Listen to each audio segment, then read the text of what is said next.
Pray for a swift death. Welcome back to the channel, everyone. Today we have more new gameplay. We have more information, more details about Street Fighter 6. I'm two things. One, the game doesn't come out until 2023. So that means we have at least 6 months until the game come out, at least. And they're showing so much information already. I'm wondering, what else do they have up their sleeve? If they're just giving this little stuff away so freely, in my mind, I'm thinking they have something big still up their sleeve, and that's why they're just giving away all this stuff, leaking characters, leaking story details. I think Capcom got another trick up their sleeve or two. But talking about these tweets, 4 tweets that I have here, and also some side discussions revolving around the game. The first one is going to be about Luke. Luke has quite the experience after the events of Street Fighter V. He's someone who would rather fight others than focus on becoming stronger. Let's see how his mischievous personality has changed over time. His offensive fighting style still remains intact. Now, this is a quote from the game director, and what I thought, just my quick thoughts about this, the second sentence where it says would rather fight others than become stronger, I feel like this is kind of a subtle jab at Ryu, because this is Ryu and kind of Ken. Their whole thing is about becoming stronger and becoming better. I'm just noticing how they're kind of pitting Luke against them, but also they're trying to position him as the new face, right? Also, a lot of people were happy that the game director is in fact in control of Street Fighter 6. Once he took control of Street Fighter 5, he really got things going, right?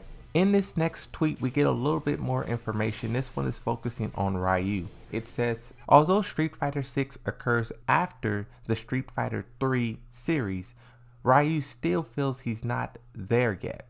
Though he seems to have gained some dignity, the way he wears the Katsu Buddhist robe is reminiscent of his master Goken. So we get a lot of details here.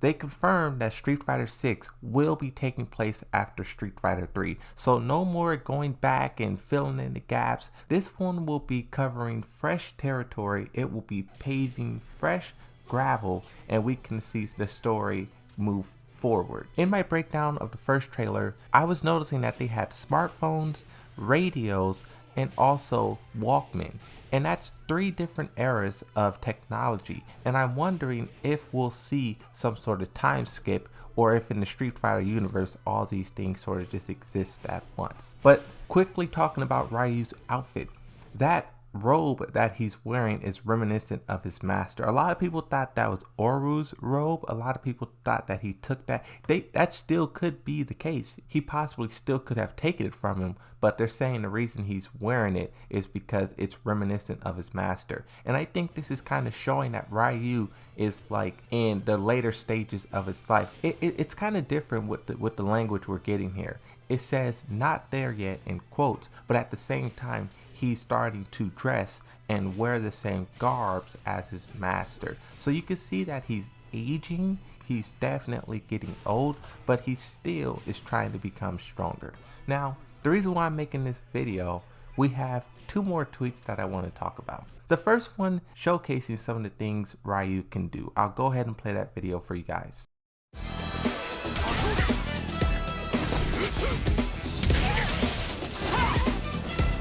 Now this next tweet is the big one. Show your attitude with the game face feature in Street Fighter 6 by pressing directional buttons during the versus screen.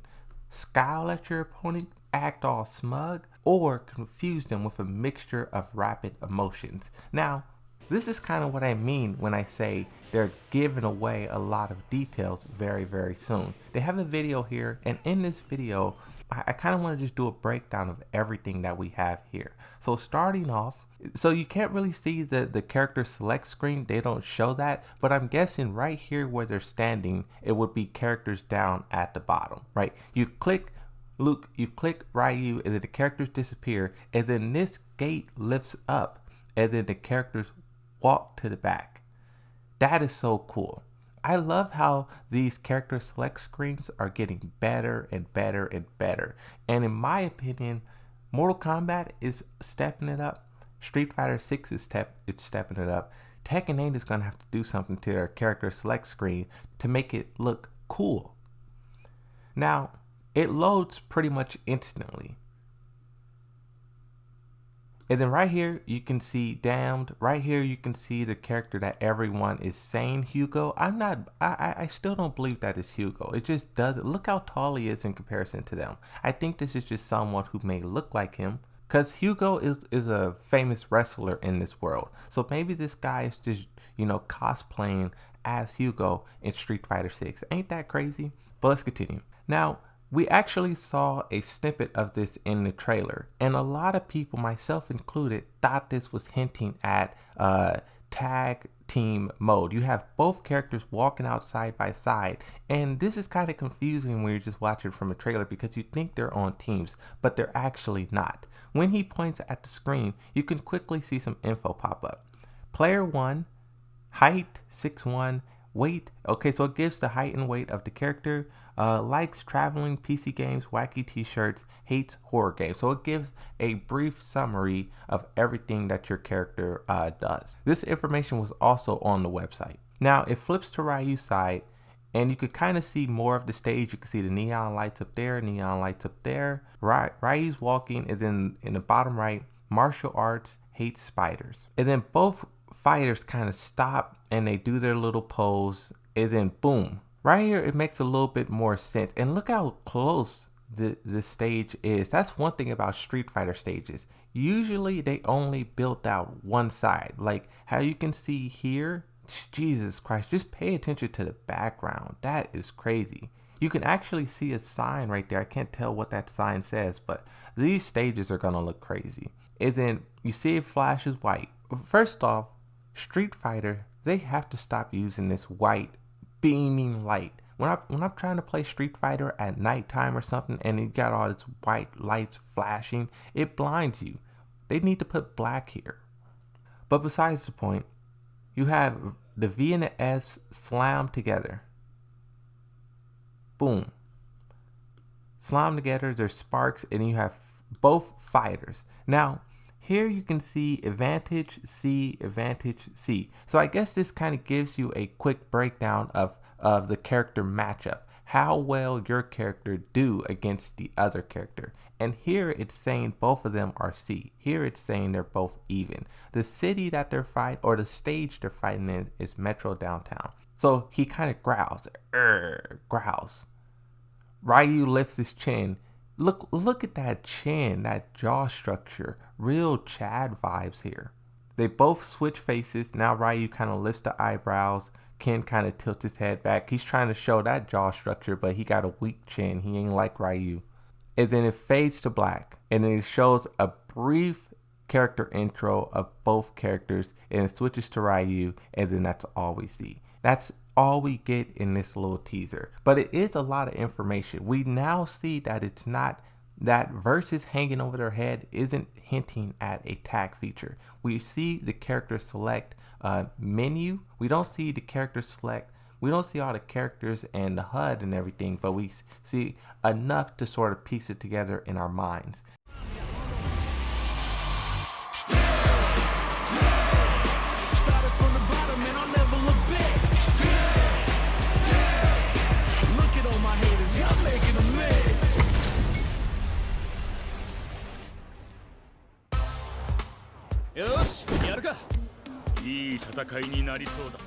Like I said at the beginning, it's fascinating that they're giving away this many details, and it makes me think that they have more up their sleeve and they're just waiting. Another thing that I want to talk about, it's a post made to the Tekken subreddit. I hope Tekken 8 has no leaks, and here you can see 7 different Tekken characters. Like Alyssa, I don't think I ever seen this outfit for her. Lily, I never seen this. Jun Kazama, this is fan art. Leroy Smith and Fakaram, this is concept art. And then I don't know if this Steve outfit ever made it into the game or not.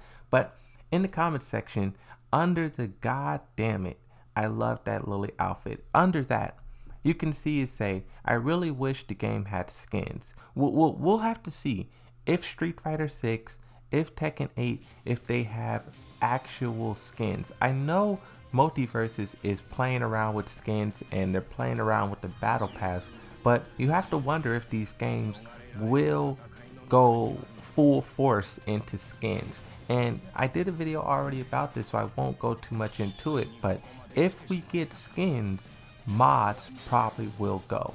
I don't see both of them coexisting. It's just, it doesn't work that way. You can't mod skins and at the same time there's a store to buy skins. You know what I mean? The final thing that I want to talk about, one of the other comments here is really comparing the difference between Street Fighter and Tekken. Capcom relaunched Street Fighter multiple times through various rebranded editions and massive campaign in a desperate attempt not to let it sink into oblivion. Simply presence. Street Fighter has been working so much on their presence. I seen just a few hours ago some character in some random video game is also getting like a Ryu costume, and you can just see how hard they're trying to increase their presence. The comment goes on to say, what exactly did Bandai Namco do besides a quick trailer for DLC and perpetual radio silence? They are lucky Tekken sells on its own. And I think in this next era, it's really going to be a hard battle for all of them. Street Fighter is definitely paving the way, but all of these games is going to have a lot to prove. When Street Fighter V and Tekken 7 first came out, the gaming industry was so different. Battle Royale genre wasn't even out yet. Fortnite didn't even exist. So much has changed then, and you're going to have to wonder how are they going to adapt to the modern landscape. That's what this video is about. That video that I showed you guys is how Capcom is trying to adapt to the modern landscape. Luke and Jamie is them trying to reinvent themselves. One final screenshot. Yeah, unfortunately, B&E is not doing well in terms of communication and supporting the game. Street Fighter V got longer support immediately as the content drop ended. They showed Street Fighter 6. We expect better, Namco. Did you forget Street Fighter V was a huge mess when it launched? It also had very little hype DLC in its lifetime. B&E and Harada team provided so much good content for Tekken 7 throughout the game's life. Harada has show and talk on Twitter. B&E has been doing great. That's the thing. You really can't go back and forth on who's doing this, who's doing that. But the moral of the story, these next games it's going to be vicious. I know Harada doesn't want to compete, but it's going to be, competition is high. Guilty Gear Strive, DNF Duel, Project L, Street Fighter 6, Mortal Kombat 12 or Mortal Kombat versus DC, whatever they're working on, competition is stacked right now, and Capcom is definitely doing everything they can to retain their title as best fighting game, king of the fighting games. But that's going to be it. I just want to talk about this and break this down because it really is amazing. It really is. But that's going to be it for this video. Hopefully you enjoyed it. Thanks for everyone who's been liking, subscribing, all of the nice comments. You would have saw those at the beginning of the video, but I just want to say thank you again. See you next time, and bye-bye.